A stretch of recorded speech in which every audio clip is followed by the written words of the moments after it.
Swastiastu. Pemirsa yang terkasih dimanapun berada, Om Guru Brahma, Guru Wisnu, Guru Dewa Maheshwara, Guru Sat Sat Param Brahma, Tasmai Sri Guruwi Iya Namah Swaha. Semoga Brahman dalam manifestasinya sebagai Dewa Brahma, Dewa Wisnu dan Mahadewa melimpahkan anugerahnya kepada kita semua. Pemirsa yang terkasih, di dalam Manawa Dharma Sastra Sargah 5109 menegaskan Adbrigatrayani Sudayanti Mana Satyatna Sudayanti Widya Tapabhyam Bhuta Atma Budir Janani Sudayanti. Tubuh kita dapat kita bersihkan dengan air. Pikiran kita dapat kita sucikan dengan kebenaran dan kejujuran. Atma kita dapat sucikan dengan tapa dan brata, serta kecerdasan dapat kita sucikan dengan pengetahuan-pengetahuan dan siraman-siraman rohani. Baiklah pemirsa yang terkasih, pada kesempatan dan suasana yang penuh dengan anugerah ini, saya akan menyampaikan siraman rohani, yaitu dengan mengambil pertapa yang sangat ego dan pertapa yang penuh cinta kasih. Kedua bersaudara ini dia melakukan tapa yang luar biasa. Yang ego dan angkuh sombong ini dia melakukan tapa yaitu di lembah bukit. Berhari-hari, berminggu-minggu, berbulan-bulan, bahkan tahunan, sehingga rambutnya itu panjang sekali. Sampai-sampai burung hinggap di rambutnya itu. Dia bertengger, dia bertelur, dan sampai menetas di rambut sang pertapa itu. Begitu juga dengan kehadiran dia yang sangat kusuk ini, rasanya dia sudah mantap dengan kemujizatan yang dia dapatkan. Suatu ketika, sang pertapa yang egois ini duduk yaitu di bawah pohon mangga. Kebetulan pada saat itu bulan purnama, maka tiba-tiba tanpa disadari, kelelawar itu mencret dan dia penuh dengan kotoran kelelawar. Pada saat itu dia marah, tidak mampu menahan emosi, dan dia melirik yang namanya kelelawar itu, tembus dan terkapar dan mengalami kematian di depannya. Sang pertapa yang hebat dan sombong ini, dia merasa bangga. Dialah yang terhebat. Dengan tapanya yang berhasil itu, dia mempunyai tujuan-tujuan lain, dan terkesan memang pertapa sakti, tetapi sombong dan sering melakukan perbuatan menyimpang dari dharma. Tapi suatu ketika dia memantapkan tapanya dan baru duduk dengan hening itu, tiba-tiba ada seekor kelelawar yang berkelebat di atasnya. Kelelawar itu aneh, dia bisa berbunyi dan berkata, "Wahai sang pertapa yang sombong dan angkuh, tapamu itu tidak berarti apa-apa. Bergurulah kepada saudaramu. Dia tapanya hebat, dahsyat, dan dia sangat dikagumi oleh semua orang." Pada saat itulah pemirsa yang terkasih, dia merasa heran. Kok saudaraku dikatakan lebih hebat daripada aku? Padahal aku melakukan bertahun-tahun di tempat ini. Aku akan cari apa yang terjadi. Akhirnya naik turun bukit itu.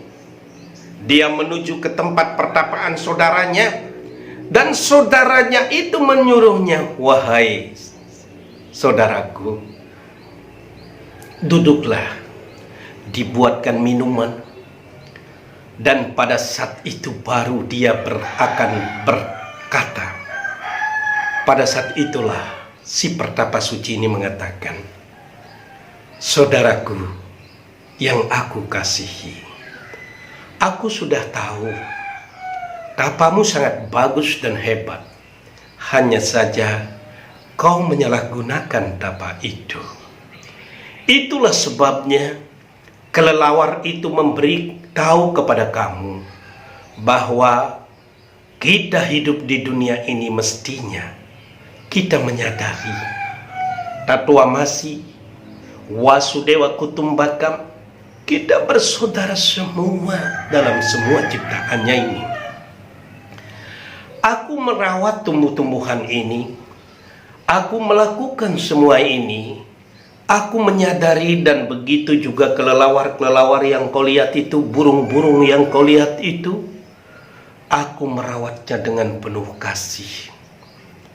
Aku selalu mensyukurinya, wahai saudaraku. Tapi aku tidak pernah berhenti bekerja. Tapi hatiku senantiasa ingat kepada Brahman dalam manifestasinya sebagai para dewa. Aku ini hanya melayani semua makhluk hidup dengan penuh kasih.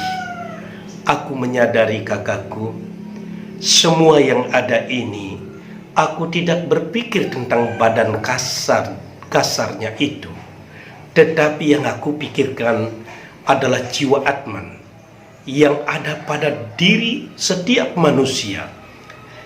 Jiwa Atman yang ada pada semua benda, semua ciptaannya, termasuk binatang kelelawar itu.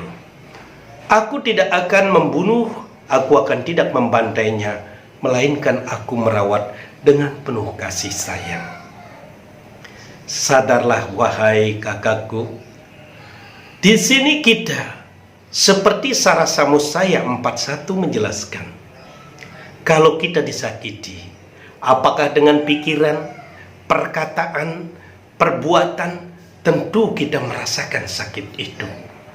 Karena hal itu kita rasakan, janganlah kita melakukan kepada orang lain, karena orang lain pula merasakan kesakitan itu seperti yang kita rasakan, wahai kakakku.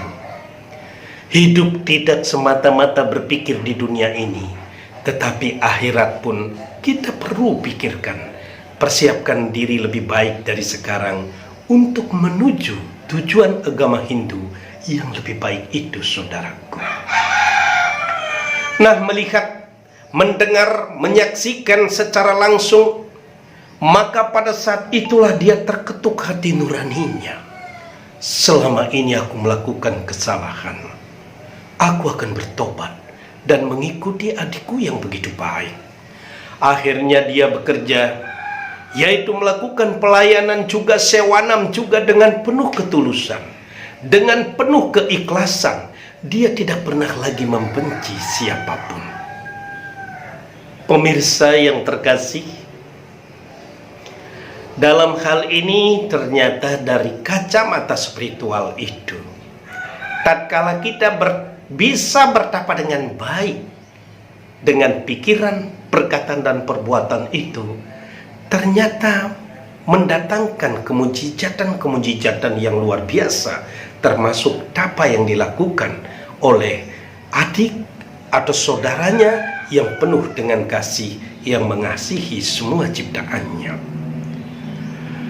Dan di samping itu juga kita menyadari Sarasamosaya 88, Abi dialuh para suesunehana muntranandati tasmad santi ajadapit satasuka.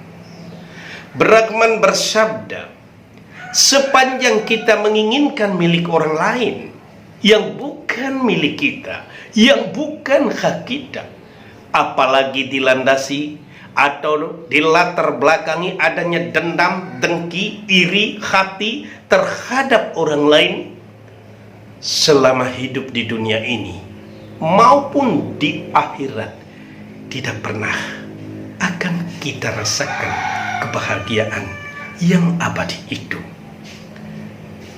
Demikianlah pemirsa yang terkasih dimanapun berada, semoga dengan siraman rohani ceramah singkat ini menjadi inspirasi untuk kita ke jalan yang lebih baik. Terima kasih atas perhatiannya. Saya akhiri dengan Paramasanti. Om Santi Santi Santi Om.